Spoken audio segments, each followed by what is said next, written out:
My suitcase was packed, tickets bought. A father's dream of one last trip with his daughter.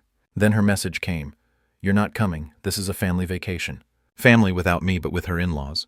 After I paid for their new house, that's when I decided. If I wasn't family, then neither was my money.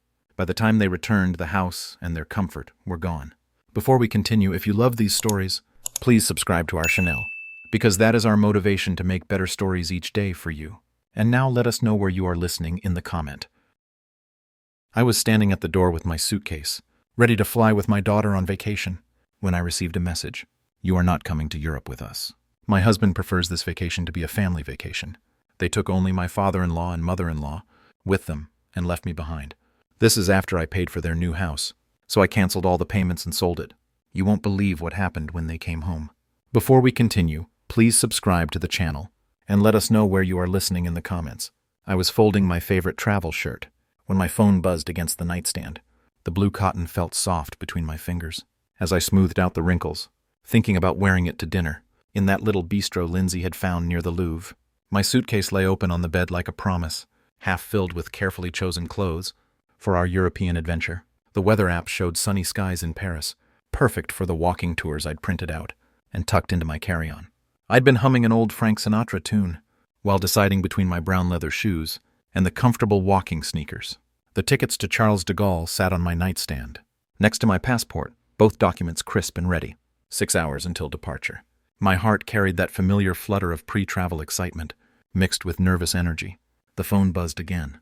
Lindsay's name appeared on the screen. I set down the shirt and picked up my phone, expecting last-minute flight details or a reminder about meeting at the airport.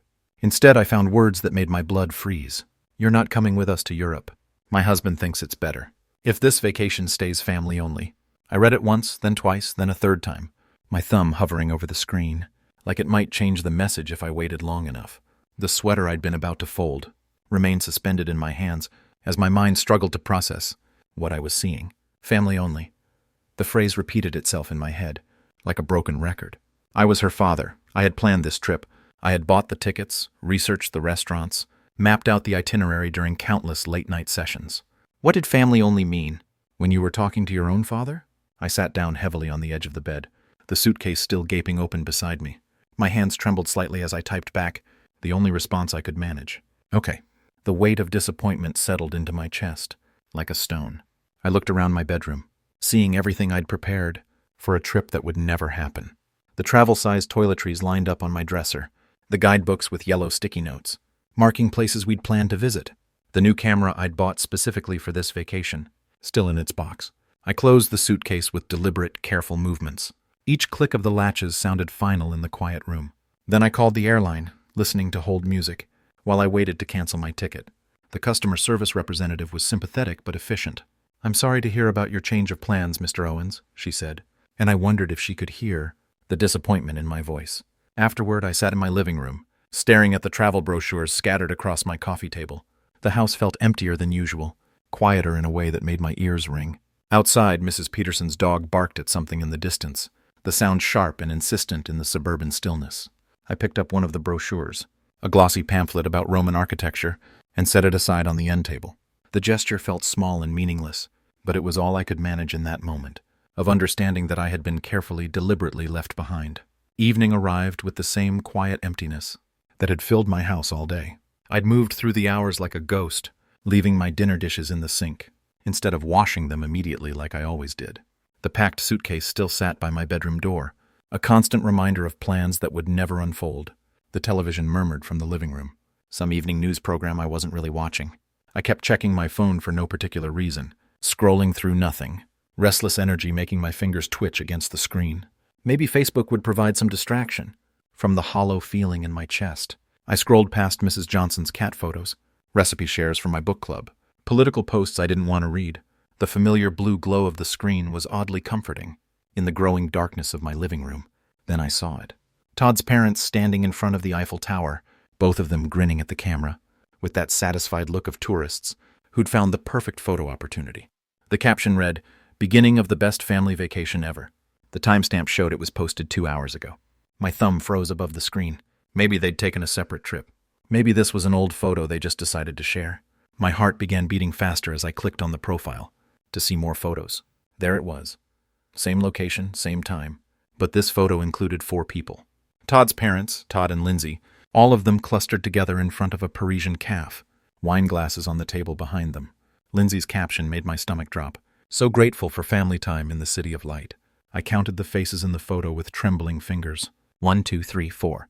The word family burned in my mind like a brand. I set the phone down on the coffee table, its screen still glowing with their happy faces. I stood up and paced to the kitchen window, looking out at my neighbor's house, where warm light spilled from the windows. Families together for the evening.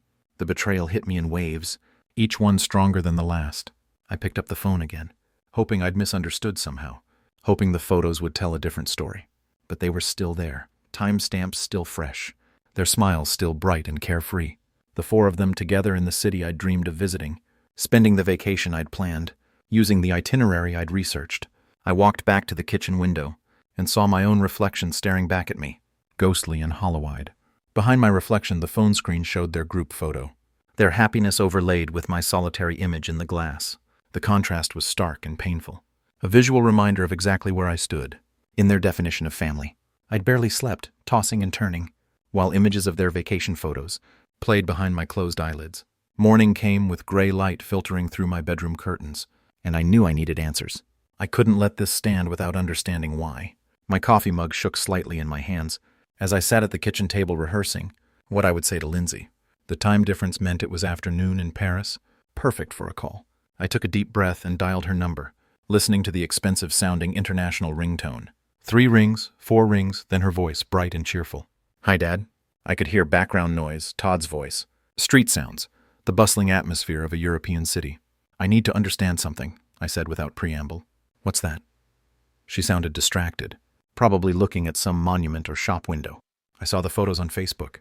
Todd's parents are there with you." There was a pause, a long one. Then her voice changed, becoming defensive. "Dad, we can explain. You said it was family only. What am I then?" Her tone shifted colder now. "Look, Todd said you can be overwhelming.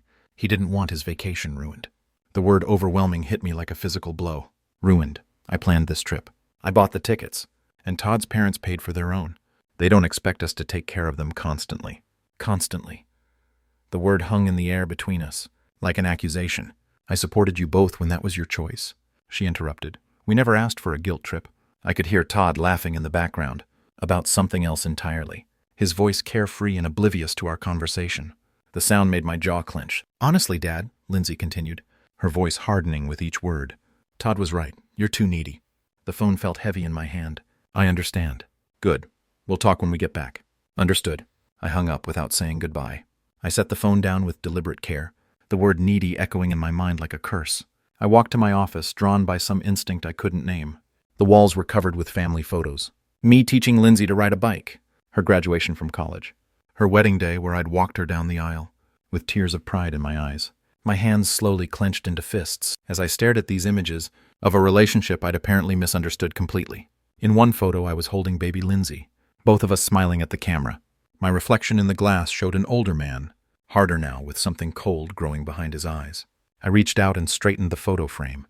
With careful, precise movements, the small action felt significant somehow, like I was adjusting more than just a crooked picture. I remained in my office after the call, surrounded by the evidence of what I'd thought was love, but was apparently just usefulness. Each photo on the wall told a story. I was only now beginning to understand properly. The wedding photo where I walked Lindsay down the aisle. I'd paid $30,000 for that day. Every detail perfect because I wanted her to be happy. The college graduation picture. I'd covered her student loans when Todd couldn't find work after his own graduation. The house hunting photos scattered across my desk. I'd co-signed their mortgage when the banks wouldn't approve them on their own. Christmas photos showed expensive gifts under trees I'd bought. Birthdays where my presents were opened last, almost as an afterthought. Each memory added weight to my chest, a growing pressure that made it hard to breathe. I opened my desk drawer and pulled out bank statements and receipts I'd kept from habit. The down payment for their house, $80,000 from my retirement fund, money I'd saved for my own future. Car payments I'd taken over when Todd lost his first job. Credit card bills I'd paid when they couldn't make ends meet. The vacation fund I'd been building for years, money that had bought their tickets to Europe. But it wasn't just the money. I remembered plans, sacrifices I'd made, that went deeper than dollars. The fishing trip with old friends I'd canceled because Lindsay needed babysitting. The woman from my book club who'd asked me to dinner. I'd said no because Lindsay needed help moving. My own travel dreams postponed again and again, while I supported theirs. Sunday dinners where Todd barely acknowledged my presence. Holiday gatherings where I felt like an outsider in conversations. The subtle ways he'd made me feel unwelcome in their lives while simultaneously accepting my support. The pattern was so clear now, I couldn't believe I'd missed it. My hands shook as I stacked the photos face down, unable to look at them anymore. The word needy played on repeat in my mind, like a broken record. Suddenly, with startling clarity, I understood the difference between being loved and being useful. They'd never asked me to join their lives. They'd asked me to fund them. I stood up so fast. My chair rolled backward and hit the wall. In the mirror above my desk, I saw someone who'd been taken advantage of for years, someone who'd confused generosity with love, and received manipulation in return. The reflection showed a man who'd been patient, and giving and trusting, and had been repaid with betrayal and dismissal. I opened my laptop and stared at my bank account dashboard, the cursor hovering over the authorized users section, where both Lindsay and Todd had access to my accounts. My finger trembled above the trackpad, one click away from changing everything, but I closed the laptop without clicking. The action suspended, tension building, like a storm gathering strength. Some decisions required more than impulse. Some decisions required planning. I sat in the heavy silence of my office. The laptop closed before me like a door. I wasn't ready to open yet. The weight of years of manipulation pressed down on my shoulders, and I found myself staring at the family photos. I'd turned face down. The quiet house seemed to hold its breath around me. Then my phone cut through the silence. With that familiar ping of my banking app, I almost ignored it, expecting another routine spam notification about credit monitoring or promotional offers. But something made me pick it up. Maybe just the need for any distraction from the dark thoughts circling in my mind. The screen showed account alert. Transaction processed. I opened the banking app with my fingerprint, half expecting to see my monthly utility bill or grocery store charge. Instead, the transaction details loaded like a punch to the gut. 7:45 Librard Restaurant, Paris, France. The timestamp showed 2 hours ago, right around their lunchtime in Paris. My mind connected the dots with painful clarity. Lindsay had used my authorized user card. I'd given her emergency access years ago, when she was struggling to build credit, back when I thought I was helping her become financially independent. The irony burned in my chest. They'd excluded me from their family vacation, but were using my money to pay for their fancy Parisian meals. I scrolled through recent transactions with growing disbelief. Hotel charges, shopping boutiques, tourist attractions, all on my card, all while Todd's parents supposedly paid their own way and didn't expect us to take care of them constantly. I stood up, pacing around my office, with the phone clutched in my hand. Every family photo on the wall looked different now, like evidence in a case. I was finally beginning to understand. The phrase, "this is my chance," formed in my mind, clear and certain. I opened the card management section of the app, navigating to authorized users. Lindsay's name sat there in black digital letters, representing years of financial access I'd granted out of love and received manipulation in return. Another notification pinged on my screen. 85 Bone Eaters at Boutique Chic, Paris. She was shopping while I sat alone in my house, processing their betrayal. That decided it for me. My finger hovered over the Remove User button for just a moment. Years of being the supportive father, weared with the growing certainty that support and exploitation were different things. The confirmation screen appeared. "Are you sure? This action cannot be undone." I selected yes, remove immediately. The screen confirmed. Authorized user access revoked. I felt my first taste of real control in years, a sensation both foreign and satisfying. I set the phone down on my desk with deliberate care, looking at my reflection in the dark computer screen. For the first time in days, a small smile crossed my face. I walked to my kitchen to make coffee, my movements more purposeful than they'd been since receiving that first devastating text. The coffee maker gurgled to life, and through my window, I could hear my neighbor's lawnmower starting up, ordinary life continuing, while my quiet revolution began. The next morning found me at my kitchen table, actually enjoying my coffee. For the first time in days, the morning paper lay spread before me, and I was reading about local high school graduations, when my phone rang with aggressive persistence. The international number was one I recognized, and I checked the time. 9 a.m. here, which meant 4 p.m. in Paris. I let it ring twice before answering, no longer eager to please, or worried about missing their call. "Good morning to you too, Lindsay," I said, hearing her sharp intake of breath on the other end. "Dad, what did you do to the card?" Her voice was immediately demanding, no pleasantries or concern, for how I was doing.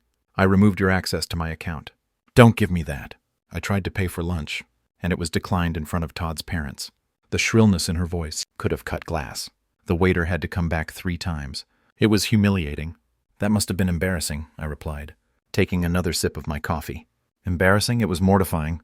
You can't do that. I need that card. For what? I thought you didn't need me. Taking care of you constantly. That's completely different. Her voice was getting higher with each word. Is it? There was a pause, and I could hear muffled conversation in the background before she came back with venom in her voice. You fix this right now, or there will be consequences. What kind of consequences? Todd and I have been talking. When we get back, we're looking into care facilities. My coffee cup paused halfway to my lips. Care facilities? You're getting older, Dad. You obviously can't handle your finances responsibly. The cruelty in her tone was breathtaking. We'll sell your house to pay for it. You don't need all that space anyway. I heard Todd's voice in the background. Tell him it's for his own good. Todd says it's for your own good. I sat in long silence processing these threats. They wanted to institutionalize me and sell my home because I'd stopped funding their vacation spending. The audacity was staggering. Dad, are you listening? Restore my card access. I heard every word. Good, so you'll fix it. No. What do you mean, no? I mean, no. Enjoy the rest of your family vacation. Dad, don't you dare. I hung up and set the phone face down on the table. My hands were steady as I took a long sip of coffee, looking out my kitchen window, at my well-maintained yard. This house I'd lived in for 30 years, paid off in full, with my name alone on the deed. The house they thought they could sell, to warehouse me somewhere convenient. I stood up with new purpose, leaving my coffee unfinished, and walked toward my home office, with determined steps. There was work to be done. I pulled my house deed from the filing cabinet, spreading it across my desk like a battle plan. But it wasn't my own deed I was studying. It was the second property document, the one for Lindsay and Todd's house on Maple Street. My name alone on the title, just as it had been since I bought it for them. I remembered the conversation 2 years ago. Just for the mortgage approval, sweetie. We'll transfer it to our names once everything's settled. They'd been too busy with their lives to handle the paperwork, always promising to get around to it. Next month, next season, next year. I found Marcus Chen's business card in my desk drawer. He'd sold me both properties, a trustworthy man who understood discretion. I grabbed my keys and headed for the door. The drive to his office took me through familiar Davenport streets. Mrs. Patterson waved from her garden as I backed out of my driveway, her friendly gesture a reminder of the ordinary morning this appeared to be. 20 minutes later, I parked at Chen Real Estate, housed in a converted Victorian that Marcus had restored with obvious care. Marcus looked up from his computer as I entered, surprise and pleasure crossing his features. Gary, good to see you. How's retirement treating you? I need to sell the Maple Street property, quickly. He paused, his experienced eyes reading something in my expression. The house you bought for Lindsay. Is everything all right? Everything's fine, I just need it sold. What's the market like? Marcus turned to his computer, pulling up comparable sales with professional efficiency. Market's hot right now. Properties like that in that neighborhood. 180,000, maybe 190,000. The number hit me with satisfaction. I'd paid 130,000 2 years ago. How quickly are we talking? Marcus asked. As soon as possible. Price it to move. He pulled out listing paperwork, property inspection schedules. His movements, practiced and reassuring. We'll need photos, maybe some staging. I could have my team there tomorrow. The house is currently occupied. Oh, will Lindsay be handling the showings? Lindsay's in Europe. I have keys. Marcus looked slightly confused, but professionally accepting. We discussed listing price, commission, closing timelines. I signed the listing agreement, my signature firm and decisive. I'll start marketing immediately, Marcus said. In this market, we could have offers within days. We shook hands, and I appreciated his professionalism, the way he asked no unnecessary questions. Walking back to my car, I felt lighter than I had in days. The classical music from my radio filled the silence as I drove slowly through downtown Davenport, seeing my hometown with new eyes. At a red light, a young family crossed the crosswalk, father carrying a toddler, mother pushing a stroller. I remembered when Lindsay was that age, before everything became about money and manipulation, and what I could provide rather than who I was. I pulled into my driveway and sat for a moment, looking at my mailbox with Owens painted on it in faded letters. The name felt different now, like it meant something again. I walked up my front steps, keys jingling in my hand, a sound that promised more changes were coming. Inside my house, I opened my laptop to find an email notification from the real estate listing service. Property listed successfully appeared on the screen, and I felt a surge of satisfaction seeing those words. But there was more work to be done.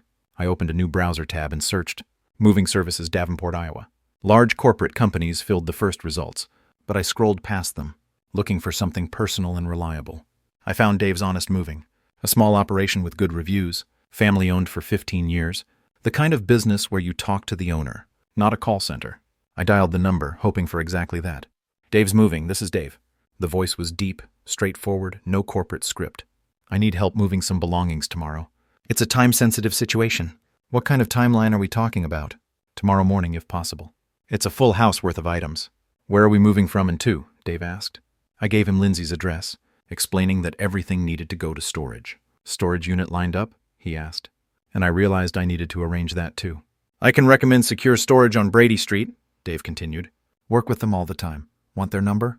Within minutes, I had Janet from Secure Storage on a three-way call discussing logistics. For a full house, you'll want at least a 10x20 unit, Dave advised. First month paid in advance. That's $120, Janet added. I'll take it. Could someone meet us there tomorrow? Back on the phone with Dave, we finalized the details. My truck and 2 guys, we can start at 8 a.m. What's the address again? I provided Lindsay's Maple Street address, adding, the residents are out of town. I'd prefer to have everything done before they return. Understood. Family situation. Dave's tone suggested he'd navigated these waters before. Something like that. Been there myself. We'll be efficient and respectful.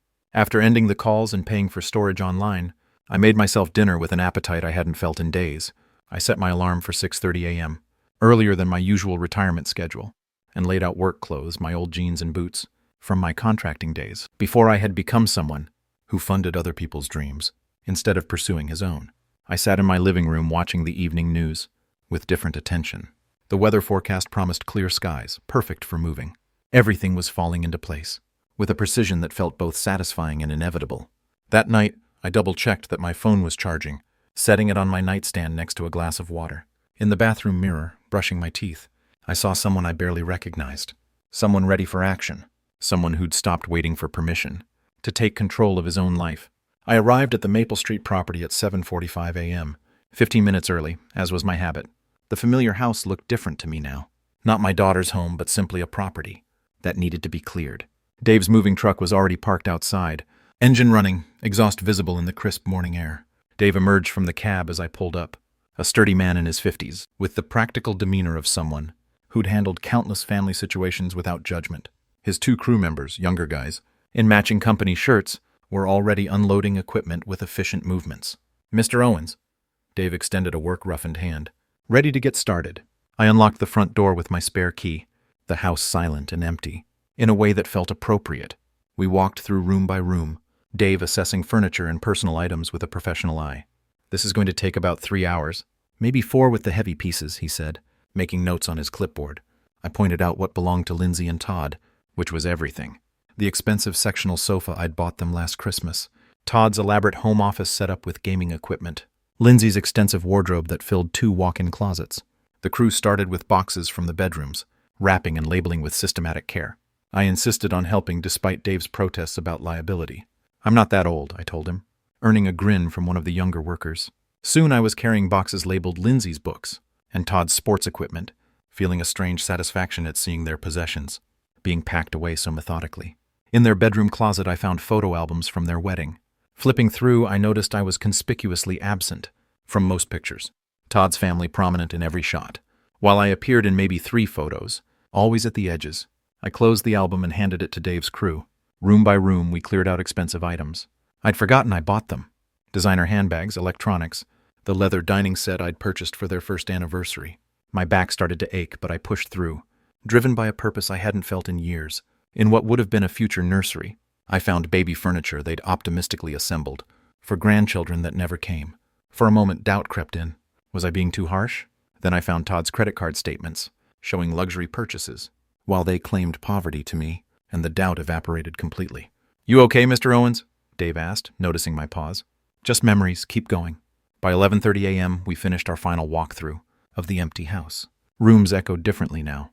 Afternoon sunlight streaming through bare windows onto vacant floors. I locked up and pocketed the keys, following the moving truck to secure storage, where I watched their belongings disappear into Unit 47B. I paid Dave in cash, adding a generous tip. Hope everything works out for you, Mr. Owens, he said with genuine warmth. Driving home alone, I saw my phone light up with a Facebook notification. I pulled into my garage, the device still buzzing, in the cup holder like an insistent reminder that my quiet morning was about to become much more complicated. Inside my house, I finally checked the buzzing phone to find multiple Facebook notifications. Lindsay had posted angry status updates, Some people have no respect for family privacy. The comments showed friends asking what happened, with Lindsay playing the victim to perfection. I closed Facebook without responding and called Marcus Chen back. Gary, great news. Marcus's voice was excited. We have a serious buyer. Cash offer already. Young couple just relocated here for work. They love the neighborhood. He paused for effect. Offer amount is $185,000, higher than we expected. The number hit me with satisfaction. When do they want to close? That's the thing. They want to close immediately. They could move in this weekend if possible. I checked my calendar. Today was Thursday. This weekend? They're in a corporate apartment month to month. Very motivated buyers. Marcus's enthusiasm was infectious. Can you handle expedited closing? I can have paperwork ready by tomorrow. Make it happen. Friday morning found me at the title company office, signing papers with methodical precision. I met the buyers, Michael and Sarah Thompson, early 30s, the kind of hopeful young couple that reminded me of Lindsay and Todd. Before cynicism took hold. We love what you've done with the landscaping, Sarah said during our final walkthrough of the empty house. I didn't mention it wasn't my landscaping. It's perfect, Michael said, accepting the keys. We can move in tomorrow morning. The bank transfer confirmation appeared on my phone. $185,000 minus realtor fees equaled $7,500 profit. I'd turned my gesture of paternal love into a solid business win. Saturday morning, I decided to drive by the property one last time. I arrived to see a U-Haul truck in the driveway. Michael and Sarah directing movers with infectious energy. A baby crib was being carried inside. Young family starting fresh in a house that had seen too much disappointment. I parked across the street, watching Sarah plant flowers in the front garden, while Michael assembled a swing set in the backyard. My phone rang with an international number, and I answered just as a taxi pulled up to the house. Perfect timing. Lindsay stepped out first, exhausted from travel, but immediately alert as she surveyed the scene. Todd paid the driver, his face shifting from confusion to alarm as he processed the U-Haul truck, and strangers in what he considered his driveway. "Excuse me," Todd called to Sarah, who looked up from her gardening with friendly curiosity. "What are you doing in our house?" Michael appeared in the doorway, paperwork in hand. "Your house? I think there's been a mistake." I got out of my car and walked calmly toward the scene, pulling an envelope from my jacket pocket. Lindsay spotted me, her face shifting, from confusion to understanding to pure fury, in the span of 3 seconds. "Dad, what is going on here? Why are strangers in our house?" Lindsay's voice carried that sharp edge I'd grown tired of hearing. Michael and Sarah exchanged worried glances, Sarah still holding her gardening towel, like she might need to defend her new home. "Sir, I don't know who you are," Todd said to Michael, "but you need to move your belongings out immediately." Michael held up his paperwork. "I have the deed right here." "We closed yesterday. That's impossible. This is our house." Sarah's voice was small but determined. "Maybe we should call the police." I stepped forward, my voice carrying the calm authority I'd learned in my years managing construction projects. "That won't be necessary." Lindsay's tone turned demanding. "Dad, fix this now." I addressed Michael and Sarah first. "I'm sorry for the confusion. Please continue with your move-in." Then I turned to Lindsay and Todd. "The house was sold because it belonged to me." Todd's face reened. "What do you mean belonged to you?" "Check the original deed. It was never transferred to your names." Lindsay's voice rose to that familiar shriek. "You can't just sell our home." "I can sell my property," I replied evenly, which is exactly what I did. "This is theft. We'll sue you." Todd was practically shouting now. "With what money?" "I believe your credit cards were declined in Paris." Michael whispered something to Sarah, who nodded and started toward their front door. Their front door now. "Please go inside," I told them. "This doesn't concern you." Lindsay's voice turned desperate. "Where are we supposed to live?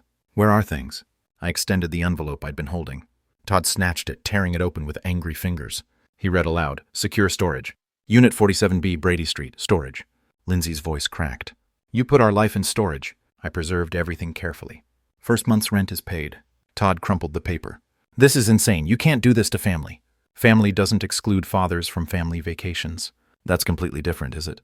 Todd stepped closer, trying to intimidate through proximity. "We'll contest this. We'll fight you in court." "The sale is legal. The property was mine." Lindsay's voice turned manipulative, the tone she'd used since childhood when she wanted something. "How could you do this to your own daughter?" I looked at her for a long moment. "How could you do what you did? To your own father?" Sarah emerged from the house, concern evident in her voice. "Is everything all right?" "Everything's fine," I said to her. "Enjoy your new home." Lindsay and Todd stood on the sidewalk, their European luggage still in hand, looking like tourists who'd taken a wrong turn into someone else's life. I walked back to my car with measured steps, my work boots solid on the pavement. "This isn't over," Todd shouted behind me. I got into my car and started the engine, classical music resuming where it had left off. "Yes, it is." 3 months later, I was reading the morning paper when my doorbell rang. A process server handed me legal documents. Lindsay and Todd's lawsuit. I signed for them without surprise. By afternoon, I was reviewing the court's decision. In my kitchen, lawsuit dismissed. Property owner had legal right to sell his own property. The judge had been thorough and unsympathetic to their claims. Todd and Lindsay were responsible for their own attorney fees. My lawyer called within an hour. Clean victory, Gary. They have no grounds for appeal. The local newspaper ran a small article. Family property dispute resolved. I filed everything in my new folder, labeled legal victory, and moved on with my day. The town's gossip network had been buzzing for months. At the coffee shop, I overheard conversations. I always thought that son-in-law seemed entitled. Others said Gary Owens worked hard his whole life. He deserved better. Some disapproving voices murmured. Family should stick together. But I'd learned to let others' opinions roll off me like water. Running into Marcus Chen at the hardware store, he asked, "How are you doing with everything?" "Better than I expected." That afternoon, I visited the pet store I'd noticed months ago. Max, a 3-year-old golden retriever, was looking for a new home because his family was moving overseas. "He's been with a family, good with people, loves car rides," the owner explained. I knelt down and Max approached immediately, tail wagging like he'd been waiting specifically for me. The connection was instant, Max seeming to understand my loneliness, me recognizing his need for a companion who wouldn't abandon him. An hour later, Max was riding shotgun in my car. Head out the window, both of us heading towards something new. That first night, he slept by my bed, and for the first time in months, neither of us felt alone. With Max at my feet, I researched travel trailers online.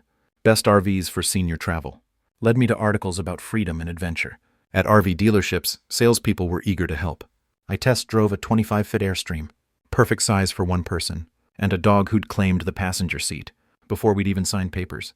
I used the trade-in value of my second car, plus savings to purchase it outright. Max loved RV life immediately. We planned our route. National parks, small towns, places I'd always wanted to see, but had postponed for family obligations. The morning we left Davenport, my house was prepared for extended absence. I'd arranged mail hold and asked neighbors to watch the property. Loading the trailer, I packed camping gear, Max's supplies, and one photo album. Pictures of Lindsay as a child, before disappointment changed us both. Max sensed adventure coming, his excitement infectious. As I started the engine and checked the trailer connection, we drove through Davenport one last time, past familiar places that looked smaller now. Passing Maple Street, I saw Michael and Sarah's children playing in the yard. The house finally filled with the joy it was meant to hold. The highway sign read Colorado 500 miles. Max had his head out the window, my hand steady on the steering wheel. Both of us finally free. That evening, we stopped at a scenic overlook in Colorado. I opened a camping chair as the sun set, over the mountains, painting the sky in shades of orange and purple I'd never taken time to notice before. Max settled beside me, content and loyal. No agenda beyond companionship. For the first time in years, I was exactly where I belonged. Before saying goodbye, if this story touched your heart, please give it a like and share it with someone who needs to hear this today. Don't forget to subscribe for more true family betrayal stories that remind us we are stronger than we think.